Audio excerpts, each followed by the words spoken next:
러시아에서 화폐를 중국과 함께 단일 화폐를 추진하겠다는 보도가 나와 큰 논란이 되고 있습니다. 우선 말도 안 되는 소리인가 싶습니다만 이러한 논의가 나오는 시점이 현재 같은 상황이라 주목이 되며 그것도 러시아 관영 매체에서 이런 소식이 나와서 주의 깊게 살펴봐야 하는 국면이라고 전해집니다.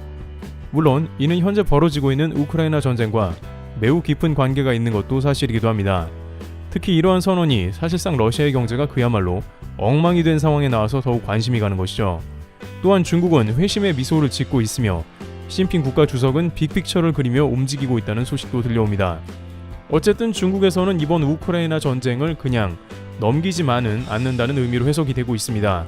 중국은 외교 방침을 이번 전쟁에서 최후의 승리자는 중국으로 설정한다는 결정을 내렸기 때문인데요. 하지만 미국은 이러한 움직임을 포착하고 미리 중국을 놀라게 하는 카드를 제시했다고 합니다. 현재 러시아 중국 화폐 단일화 이야기가 왜 나오는지와 미국 대응 등을 살펴보도록 하겠습니다. 우선 현재 전쟁 상황을 보면 확실히 러시아는 이제 현대식 군사화가 뒤떨어진 것이 여실히 보이고 있습니다.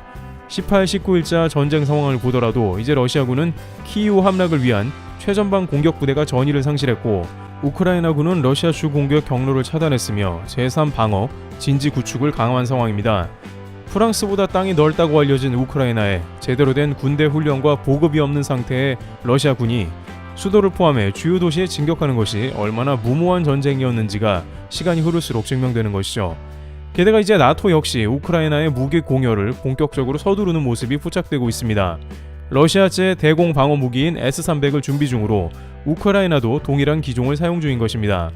아이러니하게도 러시아 미사일을 공략하는데 러시아제 대공 방어 체계가 사용될 것으로 관측되는 것인데 아무튼 러시아 입장에서는 자신들은 이제 미사일이 거의 고갈되어 가는 상황에 임박한 모습입니다만 반대로 우크라이나에서는 미국과 유럽연합, 나토까지 나서 무기를 지원하니 전혀 반대 상황이 된 것입니다. 결국 BBC에 따르면 러시아의 잇따른 고전으로 인해서 출구 전략을 잡고 있는 정황이 포착되고 있습니다. 푸틴은 우크라이나에 단 2가지 조건을 제시하며 종전 협상을 서두르고 있다는 소식인데요. 러시아 소식통에 따르면 러시아 외교관들이 자국의 전쟁을 멈추라는 의견을 강력하게 제기했다고 합니다. 서방 및 러시아 외부에 머무르는 러시아 외교관들은 아무래도 상황을 좀 더 객관적으로 보는 모양인데 이들은 비공식 인터뷰를 통해 전쟁은 이미 엉망이라고 시인했고 당장 멈추는 게 러시아가 살 길이라 주장합니다. 따라서 러시아 국내외에서 러시아의 경제나 군사 상황을 모두 종합한 결과 종전으로 가닥을 잡았고 푸틴은 우크라이나와 종전을 하기 위해서 2가지 조건을 전격 제시했다고 전해지고 있습니다.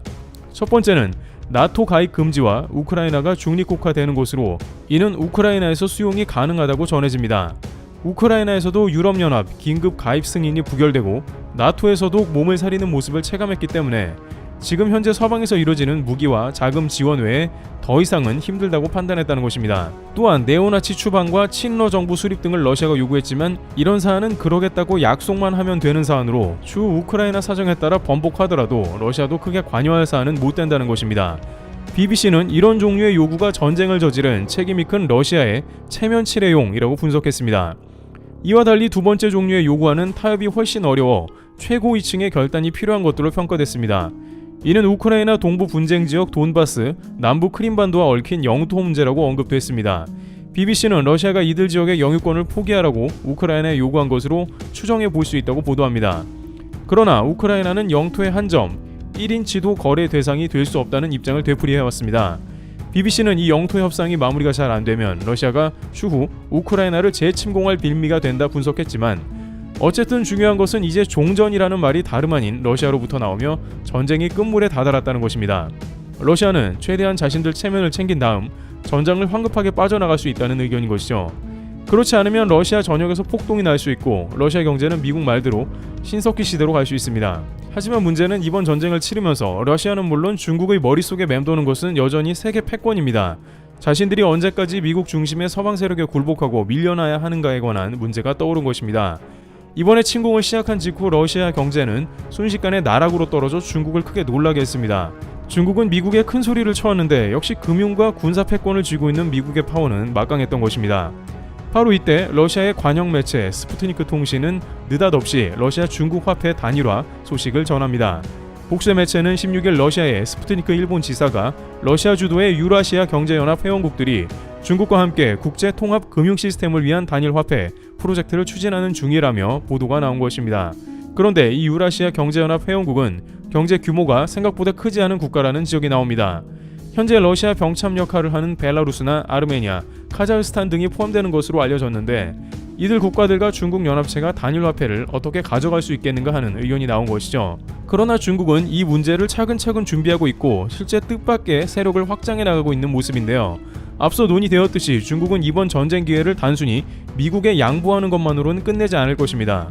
표면적으로는 중국은 당장 러시아의 군사 지원을 거의 포기하며 러시아의 반발을 산 것으로 보이는 정황이 포착되었는데 실제 러시아 외교장관이 중국으로 향하다가 기술을 돌려 다시 러시아로 돌아가는 등 불협화음이 보인 것입니다. 그러나 중국 내부적으로는 이번 전쟁이 대만 문제를 비롯 패권과도 연결이 되어 있어 미국에 강력 대응한 것입니다.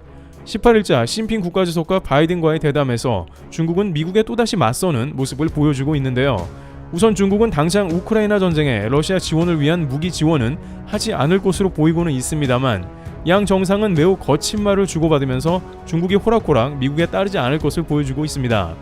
바이든 대통령은 다시 한번 이번에 러시아에 무슨 꼴이 났는지 받지 않느냐는 분위기를 이끌어가면서 중국의 러시아 지원을 사실상 금지하고 지원 시의 그 영향과 결과에 대해 상세히 설명했습니다. 반면 시진핑 주석은 대만 이야기를 꺼내면서 미국이 대만 독립을 지원해서는 안 된다고 경고성 발언을 했습니다. 이번 우크라이나 전쟁을 보면서 중국이 침공 시 미국도 똑같이 중국을 공략할 수 있다는 점을 의식한 것입니다. 이처럼 중국은 우크라이나 전쟁에 대해서는 애매한 태도를 유지하며 대만 문제는 확고한 의견을 피력하는데 이는 여전히 미국 패권에 대한 불만과 앞으로 그것을 타개할 만한 기회를 엿보고 있다는 점이 나온 것이죠. 여기서 바로 최근에 주목할 소식은 바로 사우디가 원유 결제의 위안화 도입을 고려한다는 소식입니다. 사우디는 전 세계에서 미국으로부터 가장 많은 군수 물자를 수입하는 국가로 미국의 전통 동맹 관계에 해당합니다. 그러나 사우디는 자신의 석유를 가장 많이 수입하게 된 중국에게 결제하는 운신의 폭을 넓히는 고려를 한 것입니다. 본래 미국은 하루에 200만 배럴의 원유를 사우디로부터 수입하며 전 세계에서 가장 큰 손이기도 했습니다. 그러나 미국은 오펙 연합에서의 원유 수입이 급감해 최근에는 일 50만 배럴로 그 양이 급격히 줄었습니다. 하지만 중국은 일 180만 배럴을 수입하니 사우디 입장에서는 큰 손을 고려하지 않을 수 없는 것입니다. 아직은 오일머니가 전 세계에 적지 않은 현금 흐름이며 실물 경제에 매우 큰 영향을 미치고 있기 때문에 만약 사우디가 이러한 결정을 확정짓게 된다면 달러 패권이 크게 약화되는 국면이 오게 된다는 주장이 나옵니다. 미 주요 매체 월스트리트 저널 역시 사우디의 국영회사 아람코가 원유 선물 가격에 페트로 위안을 검토하고 있다면서 이러한 상황이 실제 전개가 된다면 달러가 받는 충격이 적지 않을 수 있음을 시사한 상황입니다. 게다가 과거와는 달리 사우디 내의 중국의 역할이 미국만큼이나 커지고 있는 것도 우려를 더합니다. 미국은 세계 경찰 역할을 축소하는 과정에 있고 사우디의 동맹으로서 역할이 과거만 하지 못하고 있습니다.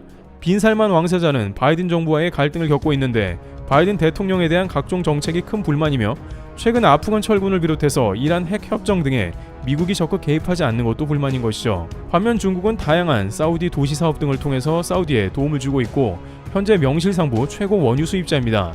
따라서 현재 모든 석유 대금 등의 거래가 달러로 이루어지는데 만약 위안화가 이를 대체하게 되자마자 중국 위안화는 달러 패권에 도전하게 되는 큰 계기를 마련하게 되며 이는 중국이 가장 바라는 바입니다. 따라서 이러한 시점에 러시아에서 중국과 화폐 단일화 등을 언급하는 것도 비슷한 맥락에 있다는 것입니다. 게다가 이러한 논의는 오펙 연합 국가의 탄력을 받고 있으며 더욱 크게는 브릭스 국가들도 참여할 수 있고 아프리카 국가들 역시 러시아 전쟁 제재에 찬성하지 않았고 중국 투자가 많아 비슷한 상황이라는 것이죠. 특히 오펙은 막상 사우디가 위안화를 받아들이면 이에 동시에 참여할 가능성이 커지기 때문에 이렇게 되면 동시다발적으로 위안화 사용이 늘어서 달러 패권도 크게 영향을 받을 수 있다는 것입니다. 따라서 중국은 이번 기회를 통해 궁극적으로 달러 패권에 도전하는 절호의 기회로 생각한다는 의견이 나온 것이죠. 하지만 이러한 의견에 대해서 중국이 성공할 확률은 여전히 매우 낮다는 의견도 제기되고 있습니다. 중국의 오일머니 위안화 결제 추진은 약 7, 8년 전부터 제기되어 왔습니다만 번번이 막혔던 과거가 있으며 전 세계의 약 80%를 점유하고 있는 달러 유로화 패권을 유지하는 서방사회가 연합할 가능성이 매우 큽니다. 특히 이번 우크라이나 사태에서 미국 중심의 금융제재 위력이 얼마나 큰지 확인된 바 있는데 만약 미국 달러 패권이 실제 위협받는 조짐이 보인다면 미국은 당장 그 칼을 사용할 것입니다. 바로 이 때문에 중국은 지금까지 위안화 석유 결제에 별로 성과를 못 본 동시에 다른 빌드업을 추진한 것이죠. 중국이 사우디나 아프리카에 공을 들인 것도 최종적으로 위안화가 통용되는 시스템을 만들기 위함인 것이고 현재 러시아를 비롯한 중국에서 가상화폐 시스템까지 부단히 노력하며 추진한 것도 그러한 상황인 것입니다.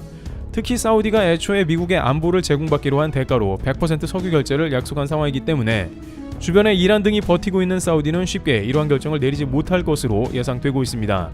이와 같이 중국은 이번 전쟁을 통해 위안화 패권도 노리는 움직임에 적극 들어간 상황으로 보입니다만, 미국은 이번 러시아 경제 제재를 통해서 중국의 섬찟한 결과를 보여주고 있어 쉽지 않을 걸로 보여집니다. 트리블튜브였습니다. 감사합니다.